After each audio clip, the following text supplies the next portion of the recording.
For this example, we have another overdetermined or overdefined system having three unknowns, x, y, and z, and then we have here four given equations. So we write the augmented matrix as given below, and we perform elementary row operations. Now, since we want a leading one on the first row, we have two options. One, pwedeng i-divide ko yung first row by 3 para magkaroon ako ng 1 dito. Or pwede rin naman na mag-row switch tayo para yung 1 na nandito mapunta doon sa first row. Okay? So, what I choose is just row switch. So, let us perform, okay, row 1 switch with row 2. So, the resulting matrix will be 1, 1, 4. So, everything will be carried over, no? 2. Then you have 3, 3, 12, 6, 2, 5, 20, 10, and then negative 1, 2, 8, and 4.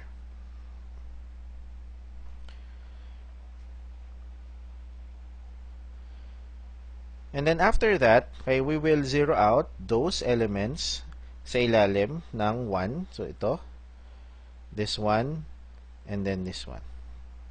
So gaya ng technique na ginawa natin kanina, pag-isahin na lang natin, i-present na natin lahat ng formula ng row operations natin or yung formula na gagamitin natin para mabago yung nasa row 2, row 3, and row 4. Okay, and then i-prepare natin sila at isa-isa sa row 1. Okay? So, ang formula natin para doon sa una, no? Row 2 prime is equal to row 2. I-add ko kay row 1, pero dapat multiplyan ko ng negative 3 kasi ang magka-partner is 3 and positive 1. Okay? Next.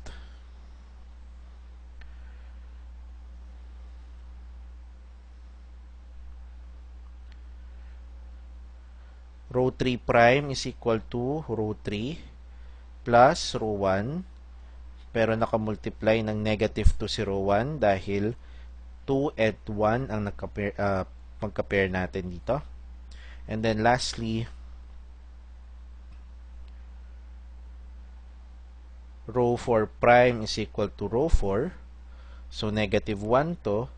Tapos yung nandun sa first row, 1 ang meron tayo. So this will simply be row 4 plus row 1. No need to multiply any constant sa row 1. Okay, so apply natin to okay, sa ating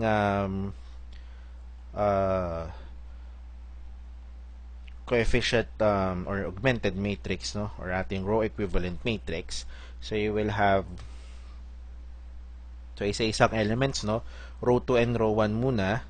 So you will have here, applying our formula, you'll have 3 plus negative 3 times 1, that's 0. 3 plus negative 3 times 1, that's 0 also.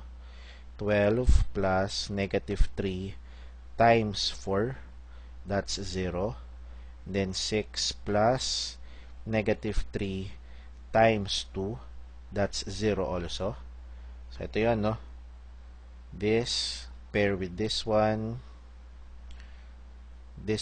pair with this pair with this one, and then ito pair with that one. Okay, so you have these values here. Next, 2 pair mo with 1, so 2 plus, following the formula, no, 2 plus negative 2 times 1, so that's 0. 5 pair mo dito, 1 din yan, so you have 5 plus negative 2 times 1, so that's positive 3.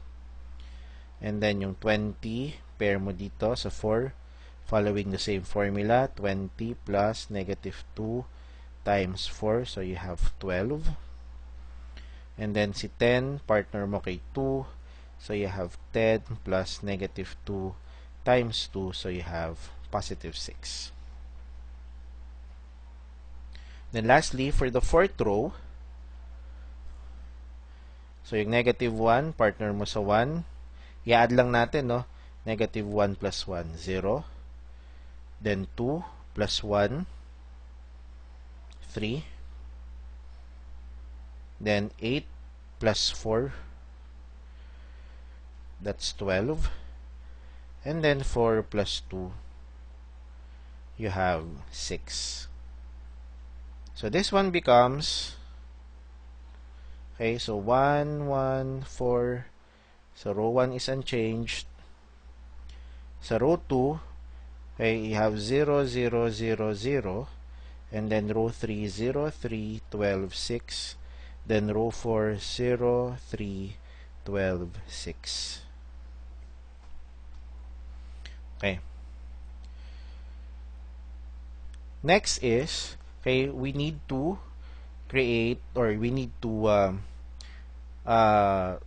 make sure that everything, or every element, no, okay, na nakikita natin na 0 that are only contained in one row, dapat they are only found at the bottom of the matrix, diba? That's our that's one of the criteria din, no, in saying that your matrix is already in row echelon form. So nakikita natin yan dito sa second row, no? Second row is a row containing all elements, no, being 0. That is why, okay, it is required that our next step, no, is to do a row switching again.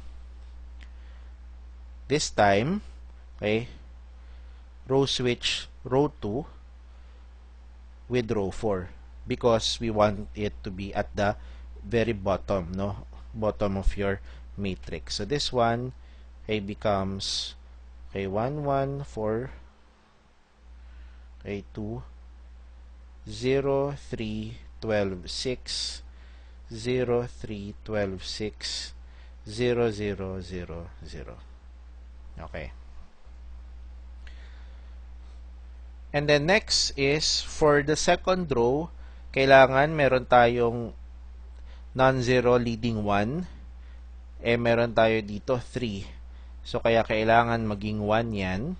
We multiply by 1/3, no? Yung ating second row.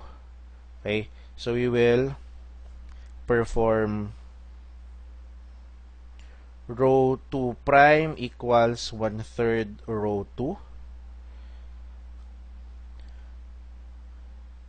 So, ang lalabas na equivalent matrix natin will be, okay, 1, 1, 4, 2, 0, 1, 4, 2, 0, 3, 12, 6, 0, 0, 0, 0.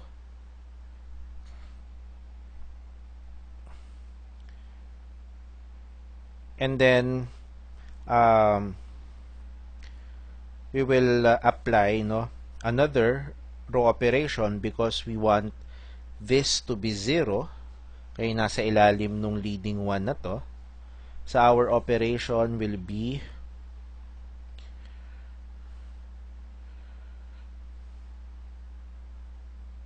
let's take, okay, row 3 prime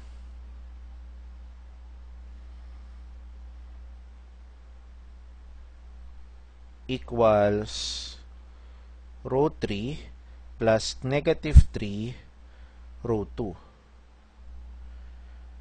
Okay, because we will pair this with row 2. Okay? And because 1 yung nandun sa row 2, we multiply it by negative 3 para yung sum maging 0. Okay, so pag in-apply mo yan across the whole row 3, you will have 0 plus negative 3 times 0, so it remains unchanged, 0 pa rin.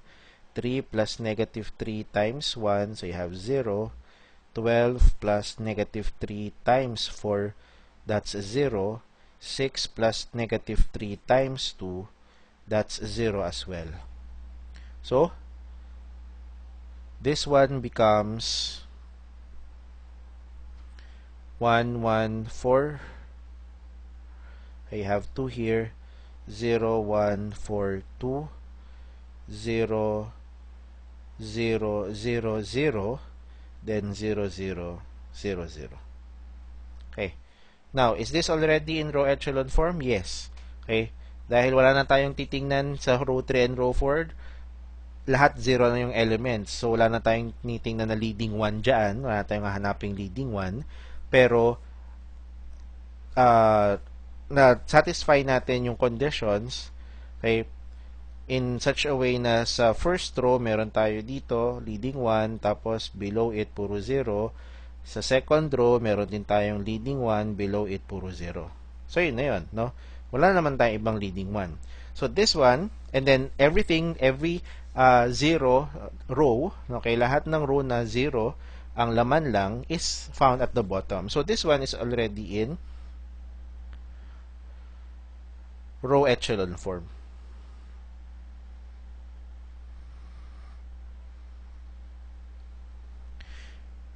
Now, if you are able to obtain a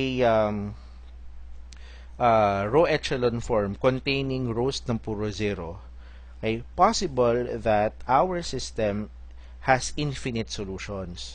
So, paano malalaman kung infinite yung solutions? Kapag yung unknowns mo ay, halimbawa, in this case, tatlo. Okay, tatlo yung unknowns. And then, dalawang rows, okay, ay nag-0-0 lahat ng elements. Then, it means na magi-infinite yung solution mo. Okay?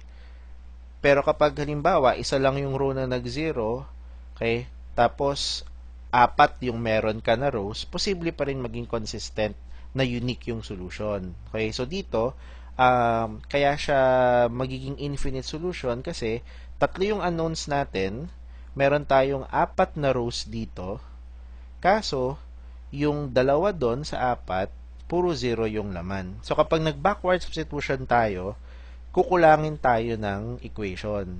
Okay?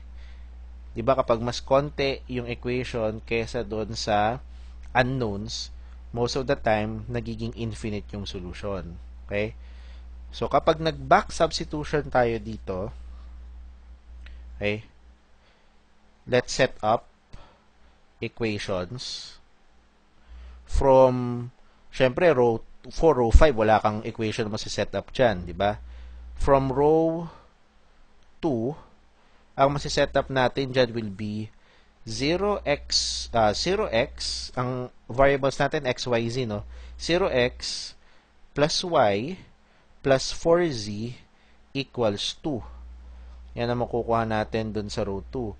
Sa row 1, ang makukuha natin ay x plus y plus 4z equals 2. So, with that, okay, dalawang equations lang meron tayo kasi tatlo yung unknowns natin. Kaya, obligado tayo dito na mag-set ng parameter. Okay? Mag-set tayo ng parameter. So, this one, okay, already tells us that we have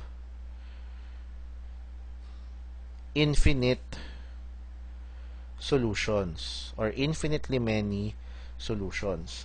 Okay? Based dun sa na-setup natin na equation using backward substitution. Or, again, dito rin makikita nyo nga kasi nga nagkaroon ka ng rows na puro 0 ang laman. Okay? So if we let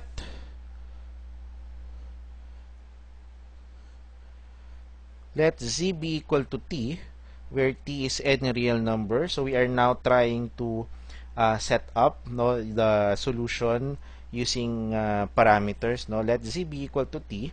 Okay, isa lang yung kailangan mo iset na parameter, kasi dalawang equations naman nakuha natin using back substitution, and then tatlo yung unknowns mo. Okay, so from row 2, from the equation we obtain sa row 2, you have y plus 4z equals 2. And since z is equal to t, then you have y plus 4t equals 2, or that's y equals 2 minus 4t. So this is already your expression for y. And then of course, this one is your expression for your z. And then for x, ay from row 1, ang na-set up natin na equation was x plus y plus 4z equals 2. So we know y, we know z, ay x plus 2 minus 4t plus 4t equals 2. So this one can cancel out now. And so you have x equals 2. And then when you transpose this, you'll have minus 2. So x is equal to 0. Therefore, our solution to the system x, y, z as your unknowns will be of parametric form because infinitely many ang solution, which is 0, 2 minus 4t, and then t, where t is any real number.